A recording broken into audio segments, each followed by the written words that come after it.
Okay, so here's an update on my tarp. What I did is I had my wife wash it in really hot water and dry it on really high heat. And here it is. Now it's nice and cushy soft. It doesn't have any of the hard, clammy feeling of the regular canvas tarp had. And, most of the old baseball glove smell is gone. And I can see when I hold it up to the light that the weave is noticeably tighter in the tarp. And incidentally, it's not a 9 by 12 tarp anymore. It's about a 7'8" by 11-foot tarp. So it shrunk up a little bit. I knew that it was going to shrink up when it got washed in the hot water and dried in the high heat, but that's really, really cool. No problem at all. So it came out pretty good.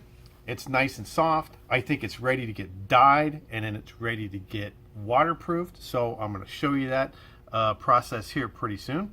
So here's step 2 in my journey to turn a cheap canvas tarp into a nice hiking and camping canvas tarp. So once again, this is Matt the Old Florida Boy saying, I'm see you on the trail.